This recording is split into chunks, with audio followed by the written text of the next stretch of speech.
Today I'm going to teach you the keyhole technique for F2L, as well as providing you some tips and tricks on how to effectively use it in your solves. So let's get started. So the fundamental concept of the keyhole technique is that every F2L pair consists of two individual pieces.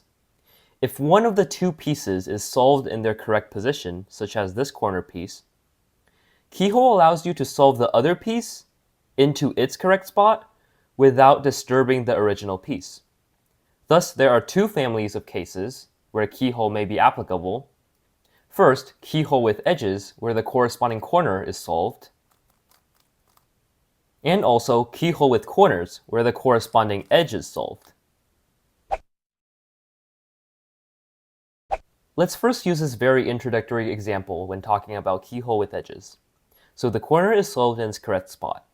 If we directly insert this edge into this F2L pair, we see that the corner will be disturbed. So how can we prevent this from happening then? Well, you see that there might be other unsolved F2L pairs, such as this one. So what we will do is make sure to move the bottom layer, and keyhole will require a lot of D moves, so make sure that your ring fingers can do these D moves. We're going to move the bottom layer so that an unsolved corner is right below the original slot. So like this.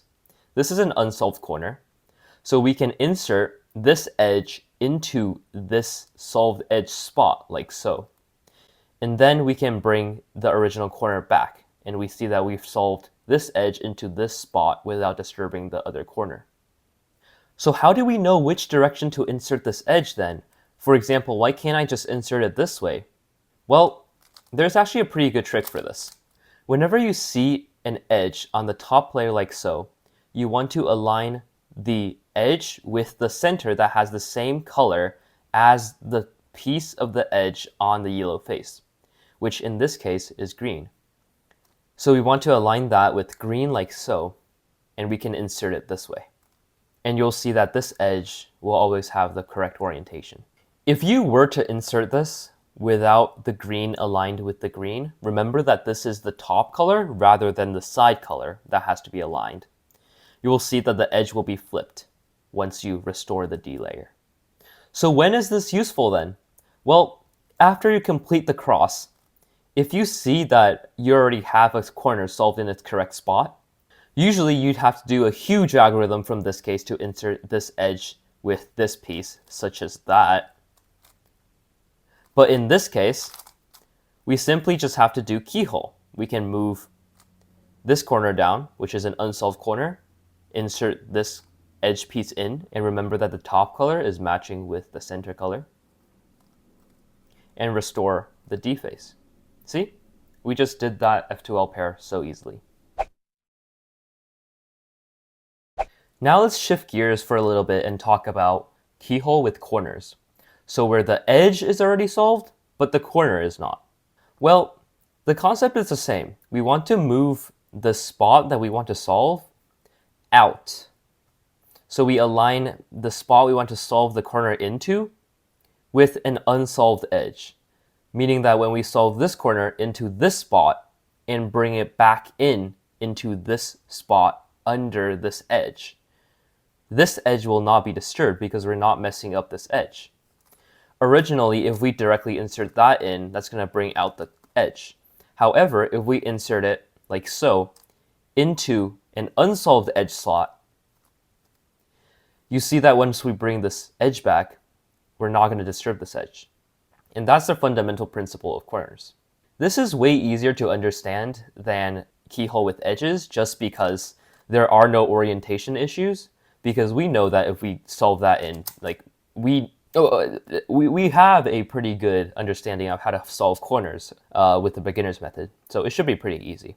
So in this case, you know to not solve it in like that, but to solve it in like that, and etc. I want to say one more thing about keyhole with corners though. If we see a case like this, where the corner is on top, facing up, keyholing is going to take a lot of moves here. And it might actually not be that worth it to do keyhole in this situation. What I would do in this situation, because it's really fast for me, I'm just going to do two three sexy moves and be done with it. So make sure that you have some, intuition as to which cases are actually worth it, because I don't know how fast you turn. For me, three sexy moves are probably faster than doing keyhole, so you have to judge based off of your own experience. So now I have 3 tips for you. The first of which is in the case of a flipped edge. Usually you'd have to take the edge out and then solve a standard F2L algorithm from this. However, see, this is just keyhole. The edge is already in its correct spot, but just flipped. So we can do the same thing with keyhole with edges. So we can bring a unsolved corner piece down here, and then we can take this piece out or flip this edge, and then we can bring this corner back in. So there you have 2 options for the edge flipping algorithm. One of them is the OG big cube edge flipping algorithm. That will get the job done. But of course, there's also the other one, which is the sledgehammer into an insertion. And we see that that gets the job done too. Personally, I prefer the second one, but some people just might want to learn one less algorithm and go with the first one, which is perfectly fine. The second tip that I have for you is that keyhole could be extremely useful when creating X crosses. Take, for example, here. This is a really easy cross. This is a 3-mover. But look ahead is really important in solving crosses, right? So if we look at the most optimal cross solution, we see that we're going to preserve this white bar, meaning that after we do the 3-mover, we're going to have a shape that looks like that. And we see that the corresponding edge is right here.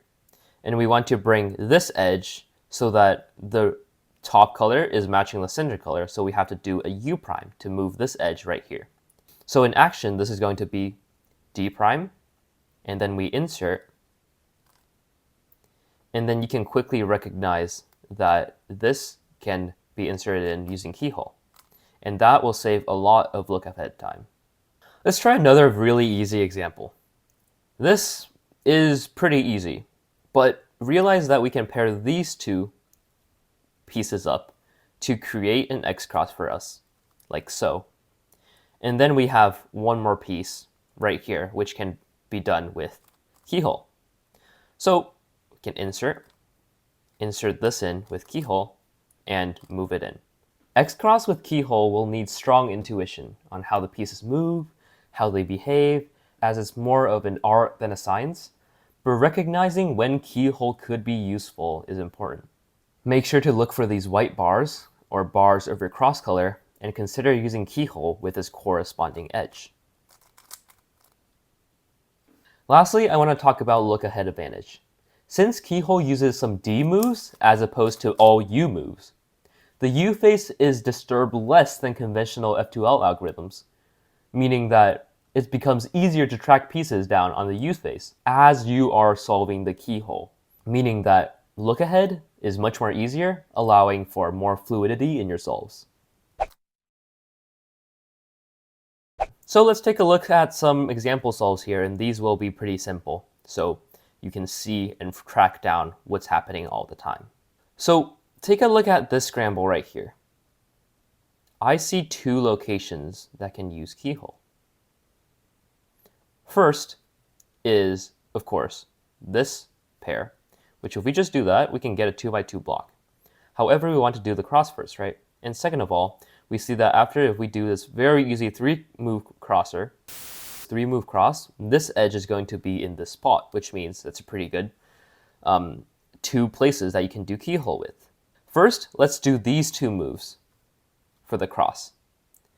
And then we know that this piece has already been solved, and we saw that in inspection, which means if we put this corner piece into this spot, like so, and we align this piece, that's going to be a, easy X cross for us. However, I want to say that because this piece is going to be useful for our other X cross, if we insert it directly like so, we're going to trap this edge piece inside this orange and blue edge spot. That's not going to be helpful for us. So what I would do is probably do a rotation and insert that piece in to the back. And then I can focus on this piece and I can insert it to the front, like so. And boom, we have a double X cross. So here's another example. This is a 2-mover cross, so we can really see the keyhole in action. This is a pretty easy keyhole. If we insert this in, this is literally just a free pair. So then we have this keyhole right here. So what I would do is and then insert this piece into this spot by bringing these over and then doing a D prime. And you see that we have created a double X cross there.